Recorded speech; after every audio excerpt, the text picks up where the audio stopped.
Oh, here we go.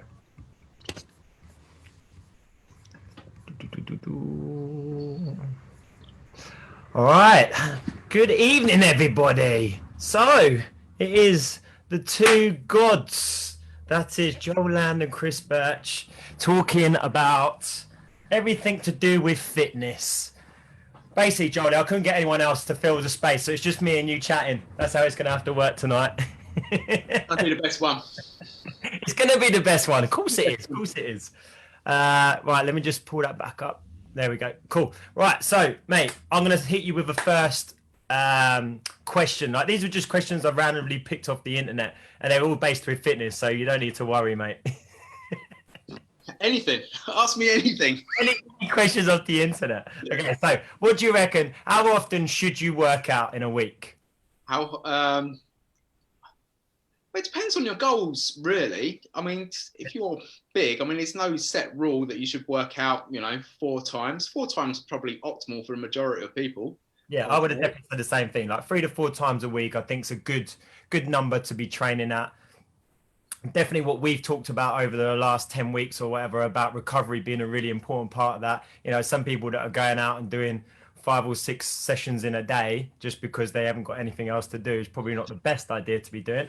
But I think you're right. Yeah, I mean, most people, they're going to be, if they haven't done anything in lockdown and they feel like, I just want to get back to maybe once a week. I think it's enough sessions to become a long-term habit. Do you agree? On your training age, a lot of things is like, if your training age is quite high and you say like you're deadlifting, I don't know, you're going for a 1 rep max of 200, 250 or whatever, you're going to need time to recover from that. If your deadlift is like 30k or whatever, you can probably pay it a couple of days later. It's no problem. Yeah. It depends on what you're training for in terms, there's no set rule how many times you should train to work. If you're training for strength, you need a little bit longer. If you're training endurance, by all means, you could probably train like, if you're doing a running, you probably do a couple of 5Ks a week, a long run and some sprint training. Jesus, that'd kill me. Exactly, kill a lot of people, but it depends what you're training for.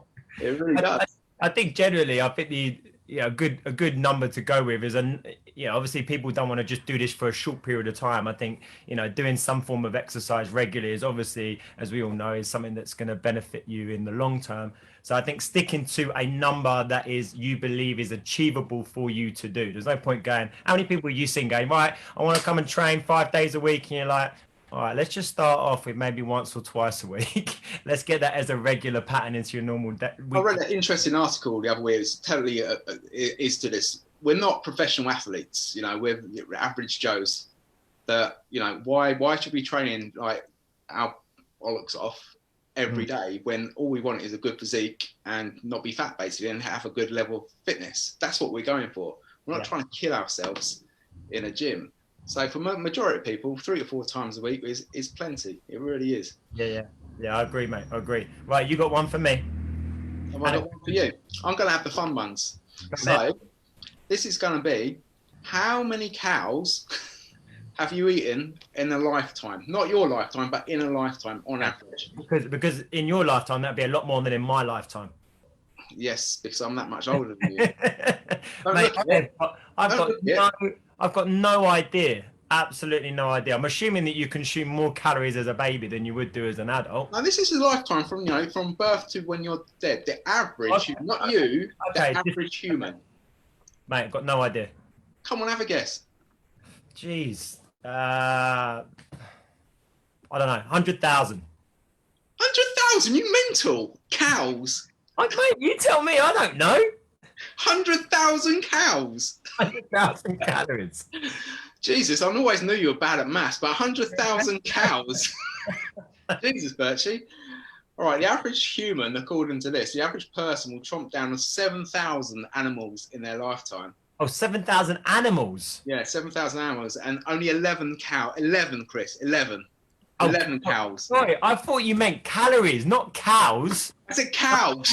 I thought you meant calories. I was like, no, like actual cows. Now I get what you're saying. Now I get 1,000 cows. I know you're a high protein and all that. Like these pigs. Yeah, 11 sounds a good number. 11 sounds a good number. Wowzers. All right, I've got one for you. Do you know how many calories it takes you to burn 1 pound of fat? Yeah, 3,500. Oh my God! Have you just Googled that? Just bang, told you. I didn't know that. It was an interesting fact. All right, so since you got that one right, I'm going to give you another one. So look, are ab exercises the most effective way to lose extra fat around the belly? No, next.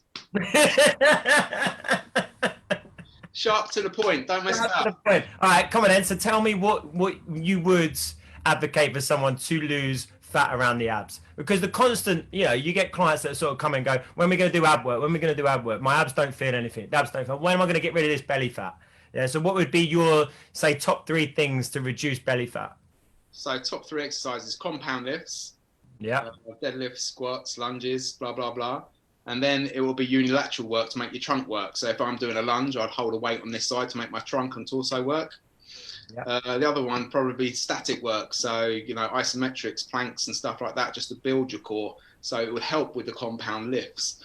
So a lot of people have no idea what their core is. It's a buzzword, engage your core. Most people, what's that?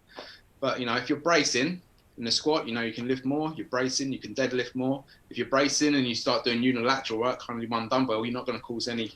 And I think the industry is lacking in terms of prescribing exercises for unilateral work to try and correct people. Everyone's got issues. Not one person I've ever met has got, they're symmetrical. One's leg stronger than the other, and it's just working from side to side. That's the best way to start working your trunk. I mean, a lot of the stuff that, back in the day when we were teaching Pilates and stuff like that, that I was always sort of come to the conclusion that core strength for me was shoulder to shoulder, hip to hip. So if you've got, as you just saying, if you're squatting and your shoulder stability is forward, this is no way going to be able to hold you up. And it's the same in the hips. If the hips are internally rotated, they've got no hip mobility, you're going to find that the core area isn't going to work. I always trying to explain it like a bridge. If the 2 ends of the bridges aren't strong, the middle is going to collapse. Oh, totally.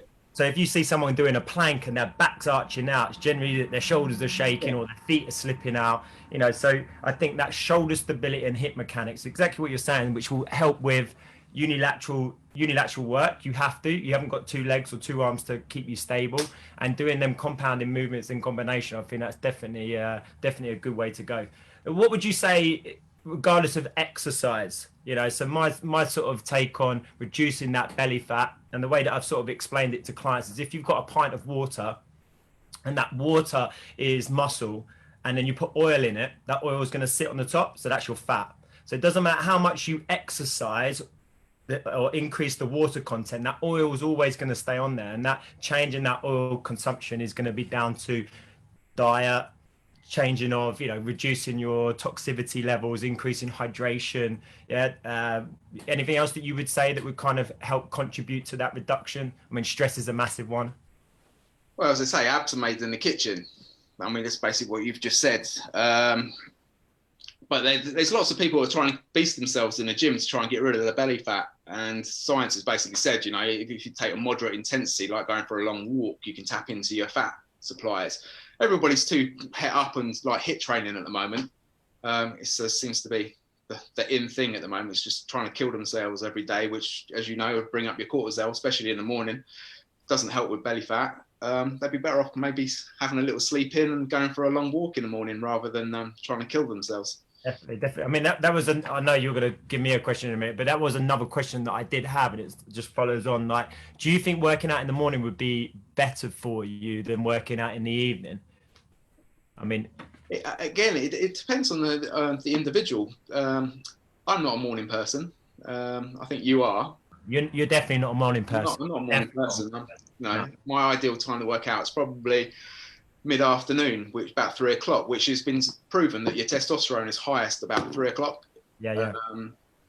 But some people are morning people. Some people, are buzzing when the sun comes up. If that's you, yeah, I mean, that'd be a great time to exercise. But I think, it's also, as you said, it's got to also fit in with your normal routine, hasn't it? It's got to be consistent. So, if you are people going back to London, or, you've got to be on a meeting call in the morning, you haven't got that time to go to the gym in the morning. I mean, I do have some clients that don't feel like they can train in the evening because they are exhausted, and they've just got nothing left. And as we were saying, it goes back to that cortisol level and that autonomic nervous system and controlling it. If I've if I've been out on the piss, which don't generally happen unless I'm with you, mate. Yeah. Having dodgy food the night before, I'm going to be waking up because proper tired. So I know that I'm not going to be ready to train at that particular time. I'm going to be hungover, etc., dehydrated. So I think again, just coming back to the question, I think it is just 100% dependent on the individual and I guess the environment that you're in.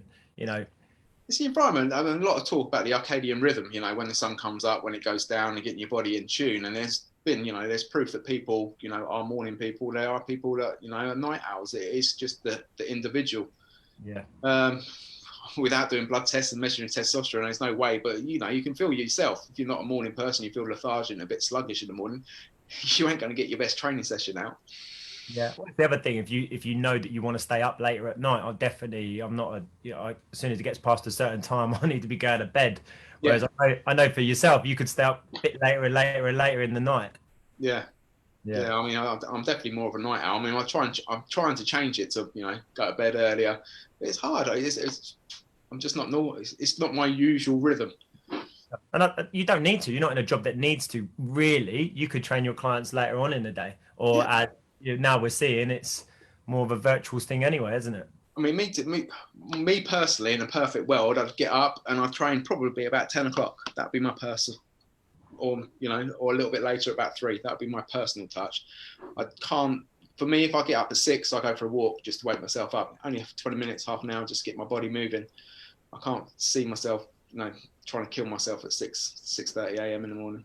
And I guess it depends again on that sort of type of training as well, doesn't it? Like I can't really see myself doing heavy lifts at 6:30 in the morning. Well, your body hasn't had time to wake up. It's been still. It's been horizontal for the last 8 hours, and suddenly you're going to do the biggest lift of your life. Yeah. Oh, great. All right, bud. What you got for me? Come on. What have I got for you? Question. You got a man that's 100 pounds overweight. He comes to see you, and he says, "I want to lose that 100 pounds." How long is it going to take him? Well, we talk about as you pounds, 2.2 pounds to a kilo. So I would probably go for more of a kilo drop, but you're probably looking at 2.2 pounds per week on an average drop. That's what I would probably look at. So my first thing that I would look at for any client that first comes to see me is first of all, look at their overall lifestyle. So look at what they're actually doing Monday to Friday, what calories they're eating, how active they are. And small little changes, that's definitely something that I would throw in. Can I change are they having breakfast? Are they having snacks? Are they eating late at night? What's their sleep patterns like? That's the first thing that I would try to do and establish a routine within the first 2 weeks. Then start to talk to them about what things can we change. I mean, looking at digestion, I think that's definitely something that everyone needs to have a little look at. I had a client the other day that's telling me that they're eating 6,000 calories a day and she's tiny. And you think, well, that kind of tells me you're either not absorbing or you're definitely not digesting the right type of. The next question is, how many times will she go to the toilet? That's amazing. Amazing, absolutely amazing. So look, going back to the question, I think you're probably looking at, I don't know, 2 years worth of work, I reckon, but be a consistent drop over that time. When people see that massive drop in a short period of time, we know that there's going to be a drop in a lot of tissue, and we don't want that to happen. We want a fat loss drop and not a muscle mass drop. So more than 2.2 pounds or a kilo drop every week. More than that, I would say that they're losing more mass, so more muscle mass than they are doing. When I put it out, 100 pounds is quite a lot of weight to lose. I mean, you're talking about a big guy or a big woman there. A lot of it's going to be water as well, isn't it? Their first drop is going to be water retention. That's what the other thing that I don't think people really understand. I know if I have a pizza on a weekend, the next day, because I weigh myself every single day, I know my weight can go up nearly 2 kilos. And it's not because of the pizza being massively, fatty, if you like. It's going to be more about there's a high level of salt, which is retaining my levels of fluid. So I know over the next 2 days, if I up my water intake, my weight then averages out. So that's kind of how I've been doing it with a lot of my clientele, is doing the 7-day average. So I do a wake, weigh every single morning. They wake up, have a weigh themselves. And that 7-day average, that number is the number, that average number is the number that I'm looking at for that weight loss to happen.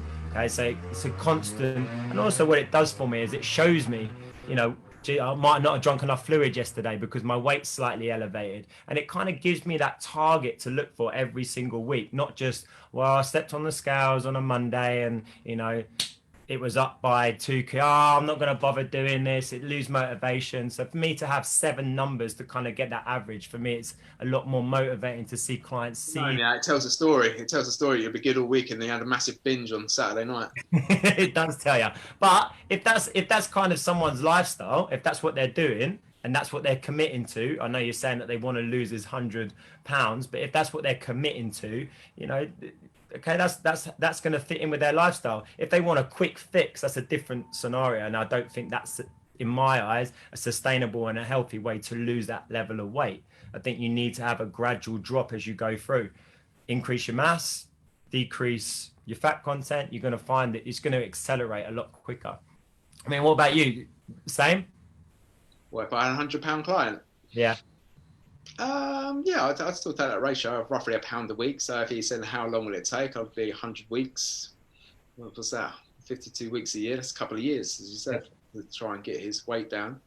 But everyone thinks it's all exercise. It'll be there, you know, I need to kill myself in a gym. And if you're £100 overweight, you're definitely consuming far too much. So it'd be what you're putting into your gob, first of all, you'd be looking at. Or not putting into your gob. Yeah, true. You know, you might not be eating at all and then be having copious amounts of, you know, Diet Coke or, you know, something like that. You know, there's got to be a... True, that's true, that is true. Still, calories in, calories out. At the end of the day, you look at any diet, you look at whether it be paleo, whether it be like a green diet, it's all reduction in calories. Yeah. You know, the old adage, eat less, move more, it's true across the board. You know, a lot of people, Diet Coke, yeah, that'll be out, sugars out, salts out if they can. But a lot of people, you know, a lot of it's up here in terms of their overeating. Yeah, and that level of, again, that control of that autonomic nervous system, how stressed they are, how stressed the environment is. So I came up with these ideas, but stuff that I've done over the years, I've sort of talked about a lot about if your phone only had 10% battery life in it, like what would you do? What would you do? You wouldn't think, I need to download a film, I need to like do my tax return, I need to, you know, take loads of pickies. I never think that, never. Thinking, if my battery is full, that's the last thing I'll be thinking about. Where the bloody hell's the charger? I need to charge it. Yeah. So how I look at it is the body, I believe the body is the same thing. It's this electrical current. And if you've only got 10% battery life, I'm not going to then be going into doing a HIIT class. I'm definitely not going to be going in and doing a low calorific diet. I definitely ain't going to be, you know, doing a water cut. So for me, trying to recharge that body is probably the first thing that I'd be telling people to be doing. So the first thing that I would say, the least important thing on my list, going back to what we were saying about food is probably the least important thing on my list. It's something that you can tangibly change, but it's not that important. How long could you survive without eating and not really increase in weight? You could do it a couple of weeks, 3 weeks, month maybe. Yeah. How long could you last? Next thing would be hydration. So a couple of weeks without fluid before the body starts to deteriorate. A day. Well, longer than you would do with food. 2 days without water. Do you know how long it takes before the body shuts down with no sleep? Something crazy. It's not very long, is it? 14 days. 14 days, is it? 14 days, yeah. So I think it's like 12 days, your body starts to become psychotic. 14 days, your body starts to proper shut down. So that sleep is probably my third important thing to manage people to recharge that system. And then the last thing that I would probably say is breathing. So that sympathetic, parasympathetic in relation to your environmental stress. You know, if you've got 2 kids, you're working hard, you know, you're working long hours, you're not eating well, you know, there's going to be an increase in that level of sympathetic drive. So trying to reduce as much of them stresses as you can. So thinking that I've had a long day and then I've got to go down the gym and smash it out, that's not a stressor that you need to be adding into your life. You need to be reducing it. And the same what you were saying at the beginning, you probably need to stay at home, you know, have a good meal, get to bed early. Yeah, Yeah, yeah. not feel like you have to go and smash it out at the gym. There is a flip side to that, and I might have to round this up because my Mac's just telling me that it's getting a low battery and I haven't got a charger. So Exactly. You need to be charging it. We shouldn't be chatting then. I know, but there's a lot of buzzwords about everyone needs to rest and everyone's overtraining, but a lot of people are losing the conception that you do have to work pretty hard to get into shape. And I think a lot of people are missing that idea. Like, oh, I'm having a rest day, I'm having a cheat meal. Sometimes you just got to put your head down and grind it out. Yeah, yeah. But how would you Yeah. monitor that? How would you know when the right time is? What, to train hard? Yeah, to train hard. Well, if you know you've only had 6 hours sleep and you're totally stressed, you know not to put it in. If you want to cut your workout down a little bit, cut it down a little bit. Yeah, so I think that's what we're saying. I think monitoring your food, your hydration, your sleep quality, Oh, you it's know, important to monitor everything. that is probably the take home message for people to understand that if you're monitoring it and seeing them changes. I mean, I know your battery's going to go, but we were talking about going and getting some bloods done before before COVID hit. And I think that's probably a good shout for a majority of people to get their bloods done on a yearly basis. So you got that baseline of information. So when we do get into our 40s, 50s, 60s, if there is a change in them numbers, in them markers, you'll know straight away if there's something that's slightly wrong. I think that's a really without markers, you're just shooting in the dark without going in and just for basic, you're benching and you're not seeing it going up. You're just putting weight on what willy-nilly. You're not seeing those small increments, progressive overload and everything, whether it be for reduction in calories each week, whether it be seeing your weight going up, whether it be seeing your heart rate coming down, whether it be seeing your steps going up. Any results you can get, any data you can get, it's all going to help in the long run. Yeah, mate. I think that at least one thing that people can take away from this chat is I think that if they go back to the gym, they need to measure as much as data as they can. If they're measuring their workouts, as you were saying, their food, their hydration, their sleep quality, and all that data, and then you bring that to someone like yourself, you're going to be like, this is happy days. Yeah, we can get straight on this. We can design it straight away. So I think that's probably a little take-home message for everyone to make sure that they're doing is measuring as much data as they can. Yeah, and it doesn't take very much to do, weighing yourself in the morning, how much water you having, how much food you having. Yeah, it's easy. Just having a plan and sticking to it. That's the secret of getting fit. That's it, mate. Buddy, I appreciate your chat. Pleasure, mate. I'll speak to you soon, yeah? I'll speak to you soon, mate. All right, buddy, take it easy. Bye now. Okay, bye.